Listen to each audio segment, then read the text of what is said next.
What's up, strategy fans? Welcome back to Magic Game World. Okay, let's be real for a second. 2025, it was an absolute banger of a year. We finally got Civilization 7. We're arguably still losing sleep over Anno 117, and Europa Universalis 5 is still eating up our entire weekends. But that was last year. It is January 2026, and the engine of war doesn't stop. If 25 was the year of the Empire Builder, 2026 is shaping up to be the year of tactics and innovation. We've got the return of legendary franchises, the ultimate fantasy adaptation we've been begging for, and a surprise announcement that I honestly thought would never happen. So grab your mouse, check your APM, and let's dive in. These are the 10 most anticipated strategy games of 2026, plus one massive bonus at the end. Starting us off at number 10, we've got a game that answers a question I didn't even know I had. What if the Vikings had dinosaurs? This is Dinolords. The devs are calling this a hack and strat, and honestly, that's the perfect description. You aren't just a floating camera here, you are the Lord. You move with WASD, fighting on the front lines like an action RPG, while simultaneously managing your settlement. You have to reclaim England region by region, and it's not just about warfare. You're gathering resources and actually using dinosaurs to power your production lines. You're building fortifications, unlocking upgrades through the Amber Charter, and literally facing extinction if you can't tame the beasts. It's a mix of city building, strategy, and straight-up action that looks absolutely chaotic.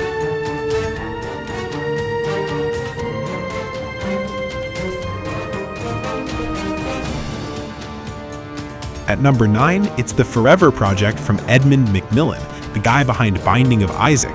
After what feels like an eternity, Mewgenics is finally happening. Now, don't let the cute cats fool you. This is a brutal tactical RPG mixed with a breeding sim. You command a squad of cats, each with unique classes and genetic traits passed down through generations. But here's the kicker. If your star sniper cat dies, they're gone, and their children might inherit their bad eyesight. It's basically XCOM meets The Sims meets a fever dream. It's deeply complex and looks infinitely replayable.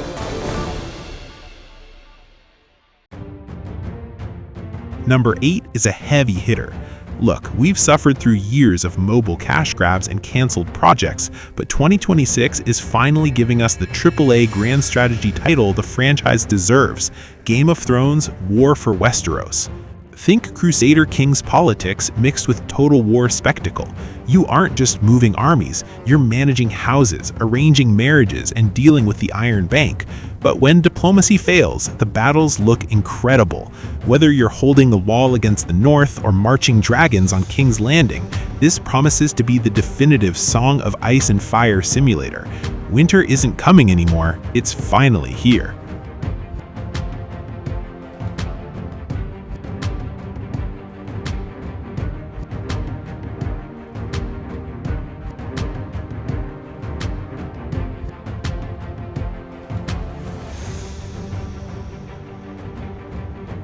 Number 7 is for those of you who are sick of slow starts and spending 20 minutes just building an economy.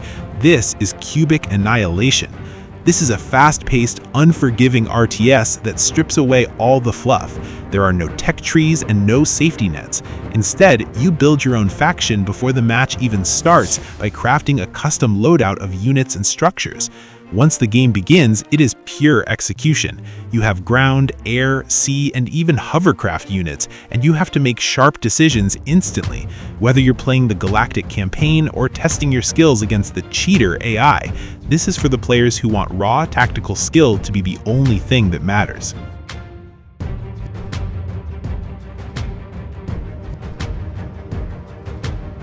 Coming in at number 6, we have the undisputed graphics king, Falling Frontier. We've been tracking this one for years, and after several delays to polish the systems, 2026 is finally the year. This isn't arcadey action. This is slow, deliberate, logistical space warfare. You have to design your ships, manage your supply lines, and actually scout the enemy. Information is ammo here. If you warp into a sector blind, you will die. It looks absolutely gorgeous, arguably the best looking space RTS ever made.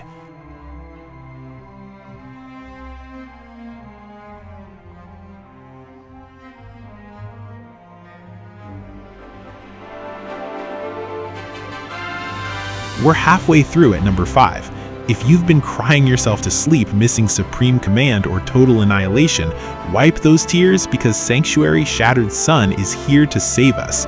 This is the spiritual successor we've been waiting for. It features the strategic zoom that lets you go from a single unit to the entire battlefield in one scroll. It's got massive armies, economy management that scales to absurd levels, and super weapons that can crack planets. The developers are RTS veterans who got tired of waiting for a sequel that never came, so they just built it themselves.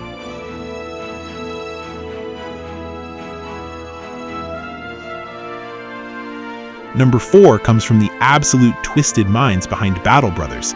Get ready for Menace. Where Battle Brothers was low fantasy medieval grit, Menace is sci-fi horror. You command a strike force responding to distress calls in the furthest reaches of the space. The procedural generation here is key. No two missions are the same. You have tanks, mechs, and infantry, but supplies are limited and the enemies are honestly disturbing. If you want a strategy game that actually challenges you and punishes your mistakes, this is the one.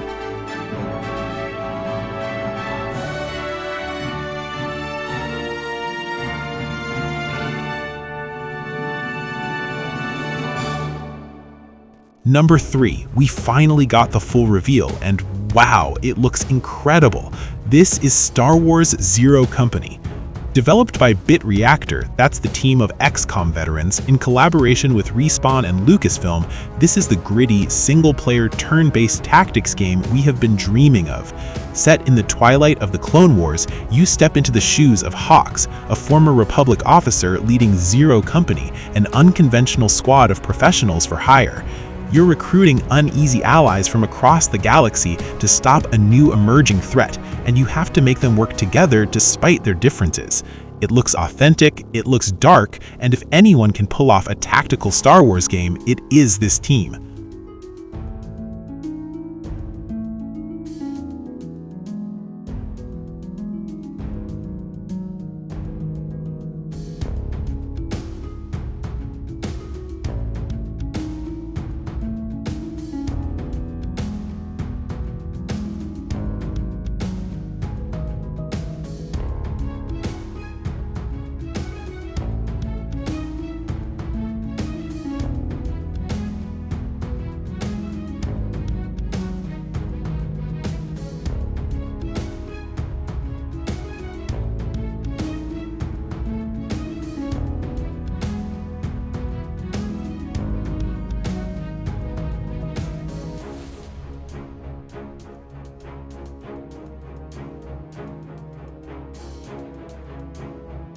Number 2 is a massive nostalgia bomb, but it actually looks good, like really good.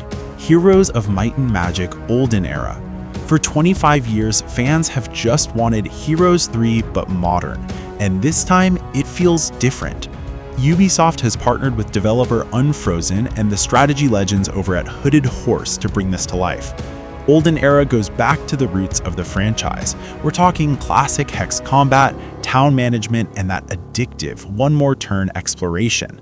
With Unfrozen's tactical pedigree and Hooded Horse's track record, this is the most promising Heroes game in decades. If they nail the balance, this could steal the year.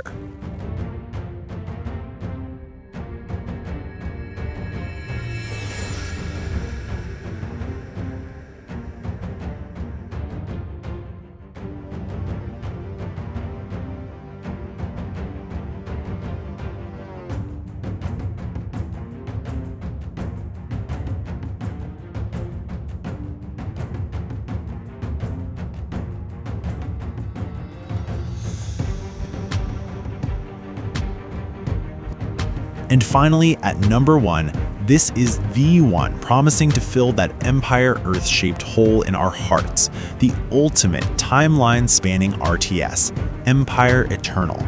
Now, I'm going to be real with you guys. The release date here, it's a bit of a wild card. We are hoping for an early access launch by the end of 2026, but given the sheer ambition, it could easily slip into 2027. But we are keeping it at number 1 because we need this game. We have not had a proper caveman to spaceman RTS in nearly 2 decades. You start with sticks and stones, advance through the Middle Ages, World War II, and end up with mechs and orbital lasers. The scale is massive, and the ability to nuke an enemy who is still stuck in the Bronze Age is a feeling we have missed dearly. But wait, we can't end the video without talking about the news that just broke the internet. I'm kinda cheating here because this definitely isn't coming out in 2026, or honestly, probably not even 2027, but we finally have confirmation. Total War Medieval 3 is real. Creative Assembly just dropped the first official blog post. Powell Boyce, who worked on Medieval 2 20 years ago, is directing it. They are building it on a new engine called Warcore to create the definitive Total War sandbox. Now, take a breath. They explicitly said it is in early pre-production and is years away, so do not expect this in 2026. But the fact that they are finally talking about it and promising quarterly updates, that is enough to keep the hype train moving for the next 3 years. So yeah, 2026 is absolutely stacked, and the future beyond that looks even brighter with Medieval 3 on the horizon. Which one of these is on your wish list? Are you claiming the Iron Throne, or are you just going to refresh the Total War blog every day until release? Let me know in the comments below. Don't forget to like and subscribe to Magic Game World for reviews on all these games as soon as they drop. I'll see you on the battlefield.